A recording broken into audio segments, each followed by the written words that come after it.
My wife always told me it's just a friendly text, but she'd never let me see her messages. So one day, I created a fake account and flirted with her online. She took the bait instantly. That night, I sent a final message, turn around. She gasped as I stepped into the room, holding my phone. My name's Ryan. I'm 38. I live in Ohio, Akron, to be specific. Married for 9 years. Together for almost 12. Her name's Tessa. No kids. Just a dog, Murphy. I thought our life was simple, regular, normal. But I started noticing little things maybe a year ago. At first, it was small.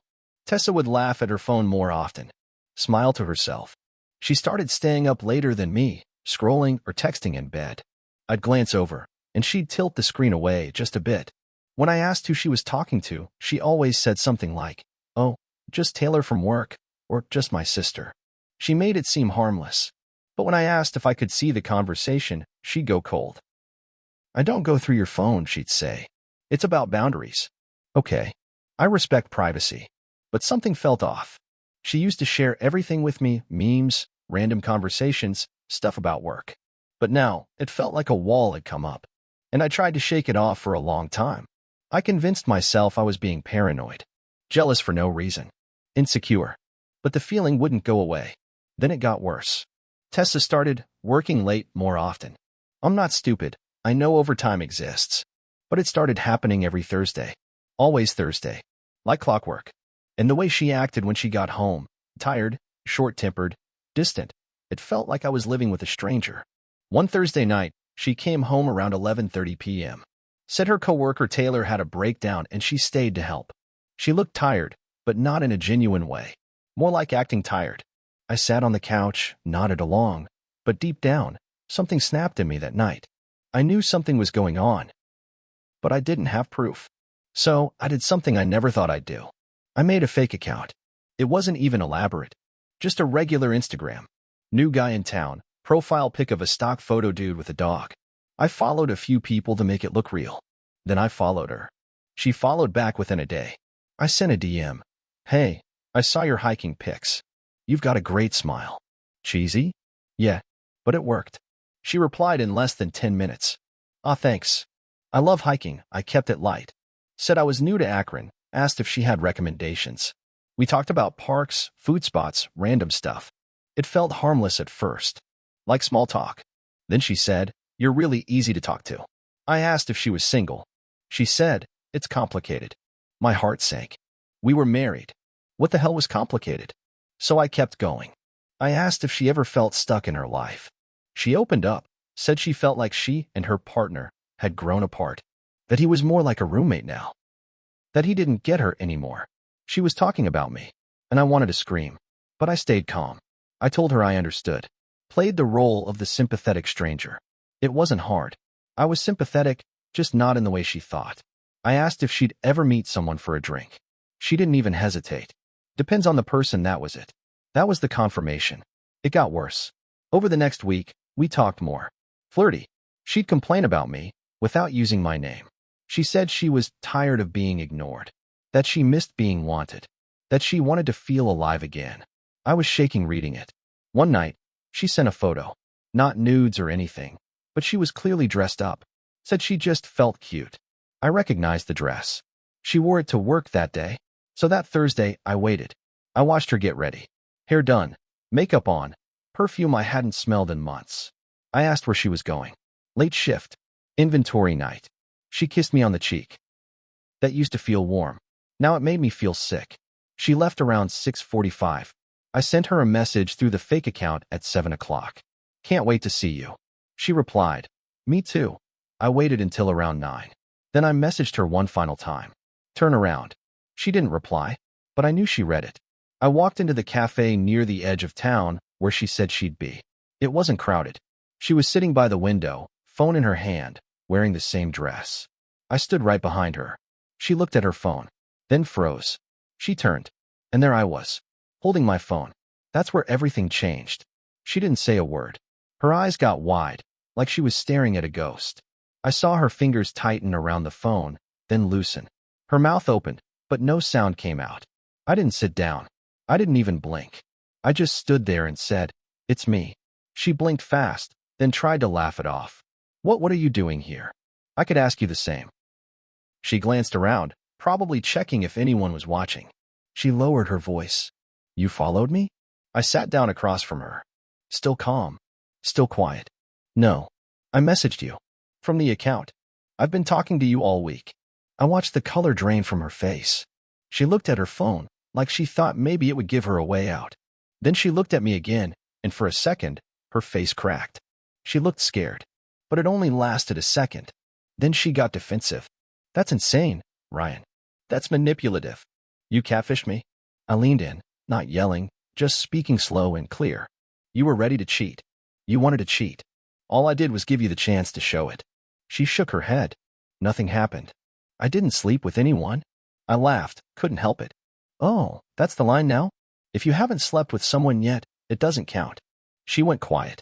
I looked out the window for a second, just to get my head straight. Cars passed. A couple walked by, holding hands. Felt like another universe. Then I turned back to her. I saw every message. Every complaint. Every time you talked about me like I wasn't worth anything. Like I didn't love you. Tears welled up in her eyes. But I wasn't sure if they were real or just guilt. Maybe both. Maybe neither. I was lonely, she said finally. You don't talk to me like you used to. You come home and sit in silence. I thought we were drifting. I didn't deny that. We had drifted. I'd felt it too. But I didn't go looking for someone else to fill that space. I stayed. I waited. I tried. I said, then you should have talked to me. Not him. Not anyone else. She leaned back, crossed her arms. You trapped me. You set this whole thing up. And you walked into it. I shot back. I gave you a fake man, and you showed him more of yourself in a week than I've seen in months. A silence hung over the table. The waitress walked by, glanced at us, but didn't stop. She could probably feel the tension from across the room. Tessa looked down at her phone again. So what now? I stared at her. And for the first time in weeks, I said what I really felt. I don't know. I left her sitting there. Drove around for hours. Just thinking. Ran through every memory. The good ones, the hard ones. Our wedding. Our dog. The nights we'd stayed up just talking. The first time she told me she loved me. Was it real back then? Or was this always how it would end? I didn't go home that night. I slept in the truck. The next morning, she texted me. A long paragraph about how sorry she was, how confused she felt, how we should talk. Said she never meant to hurt me. She never said she didn't mean to cheat, though. Just that she didn't mean to hurt me. That's when the next twist hit. I checked the fake account. New message. From another woman. Hey, I saw your message to Tessa. Are you free sometime next week? Winky face. I blinked at it. Then checked her profile. Another woman from her work. Same office. Same Thursday overtime shifts. It wasn't just her. It was a whole group of them. Some weird secret loop of office flirts and low-key hookups. Suddenly, I wondered how many Taylors there really were. How many drinks, how many nights out, how many other lies. How far this went. I was so focused on my marriage falling apart, I didn't realize maybe this whole office was a damn soap opera. I didn't reply to the new woman. But it made one thing clear. This wasn't just about a mistake. This was a pattern. Something deeper. A choice. Tessa hadn't tripped and fallen into a bad moment. She walked straight into it, with eyes open. And now, I had to figure out what the hell I was going to do next. I didn't respond to her messages for a couple of days. She sent 3 texts, then 10, then 2 missed calls, then a voice message crying, saying she missed me, saying she didn't know what she was thinking, that I was everything to her, that she'd do anything to fix it. But the voice didn't move me like it used to. I stayed with my buddy Mark those nights. He's been through a divorce, so he didn't ask questions. Just handed me a beer, let me crash on the couch. On the 3rd night, I went home just to grab some clothes and Murphy's things. Tessa wasn't supposed to be there. Said she'd be staying at her sister's, but when I walked in, her car was in the driveway. I opened the door and she was sitting on the couch, wearing the hoodie I used to wear all the time. Her eyes were red. The place smelled like burnt candles. Ryan, she said, standing up like she'd been rehearsing this moment. I didn't speak. Just went to the bedroom, started grabbing things. Murphy followed me, tail low. He looked confused, like he knew something was wrong too. She stood at the door. You really won't talk to me? I zipped the duffel bag. Not right now. I didn't sleep with him. That's not the point, Tessa. She went quiet. Then she said, there's something else. Something I didn't tell you. I stopped packing. She hesitated. Looked down at the floor. I wasn't the only one you were messaging. What? She looked up. You weren't the only fake account. Someone else at work. They did it too. I froze. Who? Sarah. You know her, blonde, short, works in finance. I did remember her. She was always friendly, a little flirty when we went to the company BBQs. I thought I was talking to you, Tessa said. But turns out I was talking to her for the first few days. Then your messages started. My brain short-circuited for a second. What are you saying? She catfished me first. Made a bet with another girl from HR. Said I was the type. Wanted to see if I'd flirt back. My stomach dropped. So this whole time, I wasn't just testing you. Someone else was too. She nodded. It's been going around the office. A lot of people do it for fun. As a game. That word hit me like a truck. Game. She sat down again, her voice lower now. I didn't realize it was her until she slipped and used the same emoji she always uses in real life. That's when I figured it out. My legs gave out, and I sat on the edge of the bed. And you didn't think to tell me that? She didn't answer. I grabbed my phone and checked the messages again. Something had fell off in the beginning. The tone had changed mid-week, like whoever was behind it suddenly got better at pushing emotional buttons. I chalked it up to her getting comfortable. But now I wasn't so sure. I left without another word. Outside, I sat in my truck, just staring at the wheel. The world felt upside down. My marriage? Shattered. My trust? Gone. And now I find out half her office plays secret games of catfish for fun? Who does that? I texted Mark. Told him I'd be back later. But I didn't go there. Instead, I drove to the office. It was late. Dark. Parking lot empty. I sat there for a while, then pulled up LinkedIn. Searched Sarah. Found her page. Clean cut. Smiling. Endorsed for communication and team morale. Bullshit. I messaged her through the fake account. Kept it simple. Funny game you played. She replied 5 minutes later. You caught on? Took you long enough. That was all I needed. This wasn't about love anymore. Or pain. Or betrayal. It was about humiliation. They'd laughed at me. Played me. My wife and her friends. Like I was some joke in their office drama. It wasn't just cheating. It was a setup. A game I never agreed to play.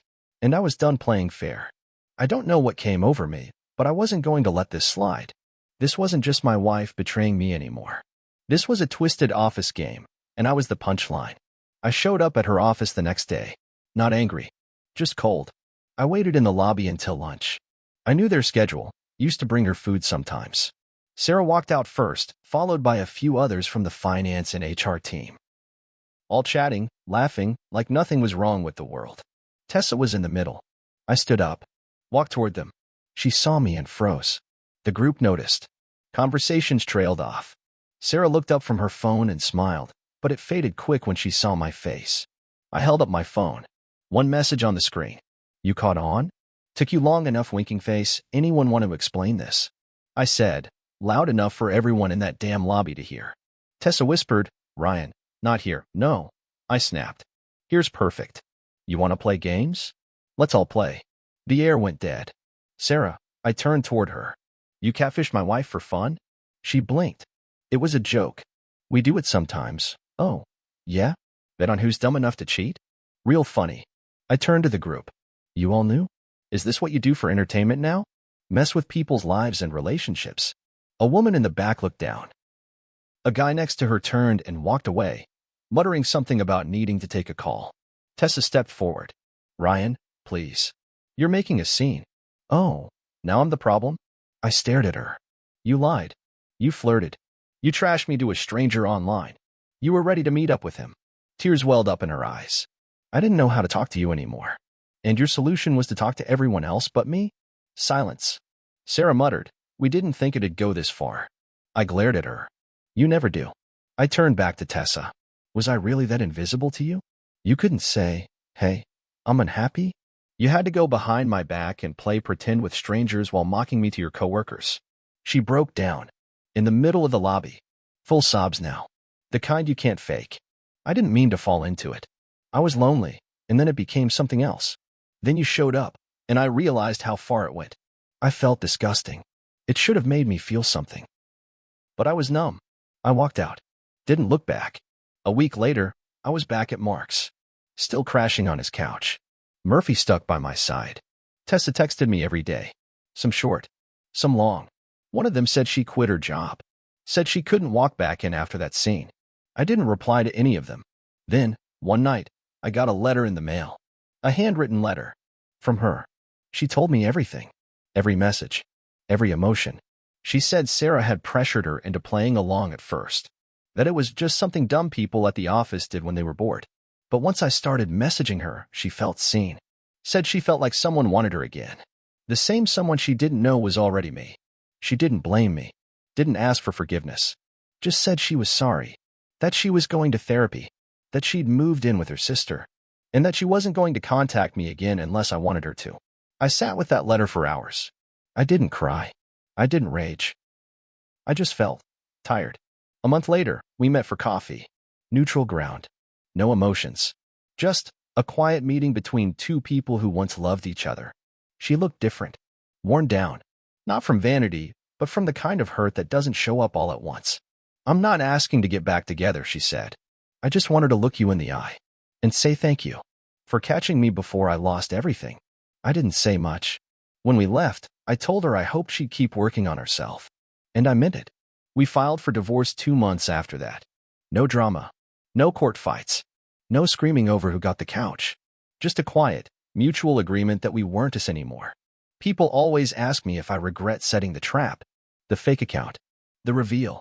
Here's what I tell them. No.